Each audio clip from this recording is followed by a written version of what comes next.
this is how we jive mass communication. Here I'm again with another video. I'm gonna show you how you can inject SD card to your brand new TP-Link C310 or any other version of camera. In this case, you can see here you have two screws at the bottom of the camera, obviously, where you have a speaker. You have to take this out, is right and reset, and you have icon of SSD cards. So I have here a pair of SD cards. You need only one. It works, I think, till 1 terabyte. So it doesn't matter. You have 120, 16, 64. It doesn't matter. So you have to take out these two screws. I'm taking out right now.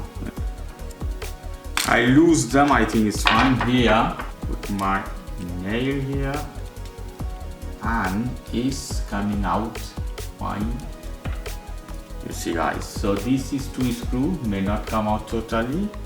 Put one side, so you can see a place with protected with rubber, so water will not go inside. And I have my SD card. Here we go. So this SD card you have to inject. Also, you can see a picture, that means SD card will go as this. See, it should be, look at this, it should be as this SD card. You inject inside. You see here, you press,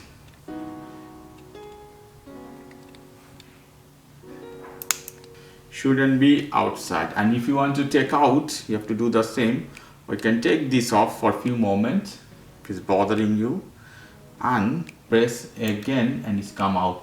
Should not be as this. So when you take out as this, is fine, but when you put inside, should go inside as this, and you have to press tight. It should be inside altogether, then it will be detected. Then you put this rubber. Don't forget, if you have water or something, this will protect SD cards from water goes inside, and this you have to close again. So this is the way you can inject SD card to your Tapo TP-Link security camera. Okay guys, if you like this video, please do subscribe to my channel. If you like this segment, please give me a thumbs up. Take care till then, bye bye.